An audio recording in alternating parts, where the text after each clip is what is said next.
Fala, gente. Então, vamos lá? Vamos continuar com a aula sobre o período joanino no Brasil, certo? Vamos para a segunda parte dessa aula.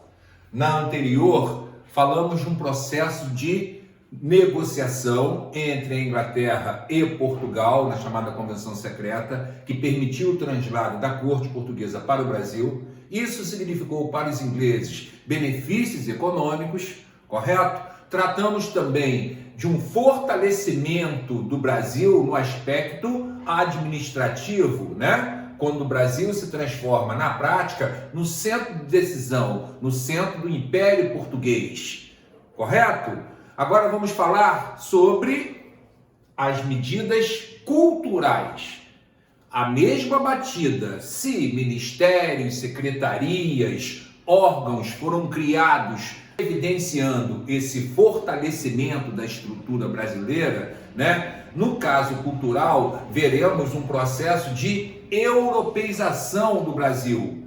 Lembram? Naquele momento, podemos dizer que o Brasil, principalmente o Rio de Janeiro, era uma cidade muito mais africana do que europeia. Então, se essa leva, né, de 10 a 15 mil membros dessa nobreza portuguesa, se essa leva chegou na capital da colônia, ela precisa receber melhor, com novos ares. Por isso, esse processo de europeização estabelecido pela corte aqui no Brasil, tá?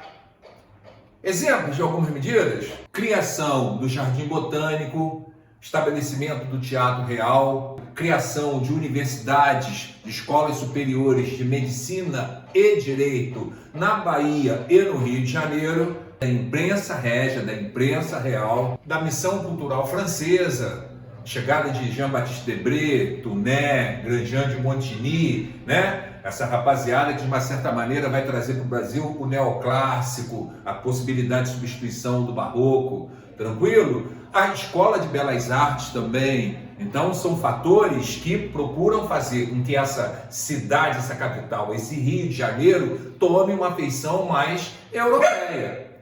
Outra coisa importante a ser lembrada é uma política externa desenvolvida por Dom João VI e que tem a ver com aquela questão que ficou lá na Europa, aquela disputa, né, que acaba motivando a chegada dessa corte no Brasil. Que disputa é essa? Franceses e espanhóis, né, através do Tratado de Fontainebleau, ferindo os interesses de Portugal. Dom João VI vai se vingar dessa dupla, vamos colocar assim. Em relação à França, ele vai invadir a Guiana Francesa. Então, dentro dessa querela, Dom João VI ordena a invasão da Guiana Francesa e, posteriormente, para bater nos espanhóis, ele ordena a invasão do atual Uruguai, na época, província Cisplatina. Até em decorrência dessa política externa, poderemos colocar, vamos tratar da República Pernambucana de 1817. Alguns chamam de Revolução Pernambucana ou Segunda Insurreição Pernambucana. Qual é a relação, Ronaldo, dessa rebelião pernambucana com a presença da corte portuguesa no Brasil? Lembrando, naquele momento, aquela região, né, está convivendo com alguns problemas. Economia em crise. Os pernambucanos lidavam com suas principais economias em momentos difíceis, tanto a açucareira quanto a algodoeira. O mercado externo não estava muito favorável àqueles dois produtos. Além disso, ainda estava ocorrendo uma forte seca naquele momento. E, para tornar pior, a corte portuguesa no Brasil exigia algumas mordomias, e essas mordomias eram bancadas com constantes aumento de impostos. Pagar imposto cada vez mais caro numa sociedade que está convivendo com seca e dificuldade econômica é um problema. É esse contexto que explica essa rebelião. E posso falar também dessa política externa, porque se Dom João VI está invadindo ou a Guiana Francesa ou a província Cisplatina, muito provavelmente falaremos de alistamento militar obrigatório. Portanto, se você junta tudo isso num pacotão, você entende porque os pernambucanos vão se rebelar em 1817. Sobre a rebelião, seria legal lembrar da forte influência francesa, da Revolução Francesa. E você enxerga isso nos ideais de igualdade, liberdade, fraternidade, na proposta de liberdade de imprensa, certo? De liberdade de expressão e da formação de uma república independente. E nesse caso, devo salientar que esse movimento ele se diferencia dos demais porque, ao contrário das anteriores, eles chegaram a estabelecer um governo provisório, certo? O representante português que governava Pernambuco até então foi expulso da cidade e os revoltosos dominaram temporariamente esse poder, né? Claro que tem semelhanças em relação aos movimentos emancipacionistas anteriores, né? Porque todos eles, e esse pernambucano também, num determinado momento acabou lidando com uma forte repressão por parte da metrópole, que naquele caso estava diretamente representada aqui no Brasil. Correto, moçada? O que mais, Ronaldo? Temos a Revolução Liberal do Porto. Isso é importante para a prova, tá? O que vem a ser isso?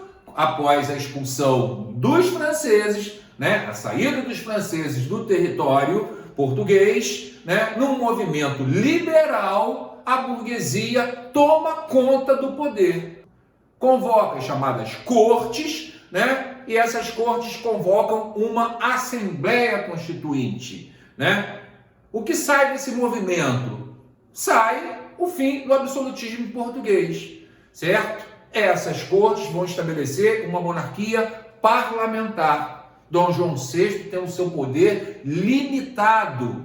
E essa rebelião, obviamente, ela está relacionada ao retorno da corte portuguesa, certo? Para a Europa. Porque Dom João VI, vendo seu enfraquecimento político, né? E aquela rebelião comendo solta dentro do seu país, dentro de Portugal, ele tem que tentar retomar o controle da situação. Por isso ocorre o retorno da corte, né?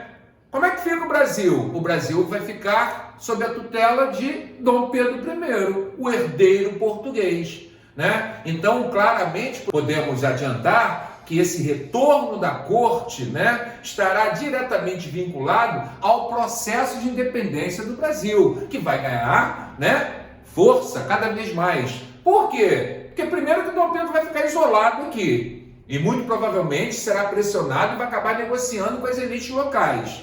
Certo? E também porque essa revolução liberal em Portugal, ela tinha um caráter contraditório. Ao mesmo tempo que ela era liberal para Portugal, porque era anti-absolutista, né, porque estabelecia um governo liberal burguês, ou pelo menos procurava estabelecer, em relação ao Brasil, essa revolução liberal será conservadora. Ela vai tentar restabelecer a colonização. Né? E essa proposta de recolonização, obviamente, vai incomodar a elite brasileira. Óbvio, né? Porque isso significaria anular a liberdade comercial que ocorreu com a abertura dos portos. Significaria eliminar a elevação da condição de Reino Unido. Aquelas secretarias, aqueles ministérios, aqueles órgãos que tornaram, né, mais vigorosos, digamos assim, a administração brasileira, eles deveriam ser neutralizados.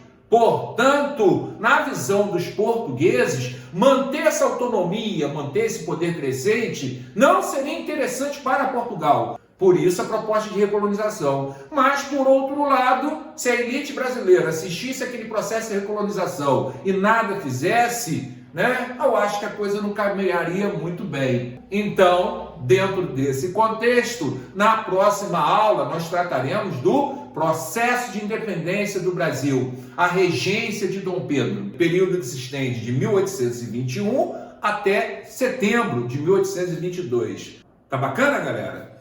Próxima aula, então. Conto com a atenção de vocês e continue se cuidando, tá, rapaziada? Valeu, abração.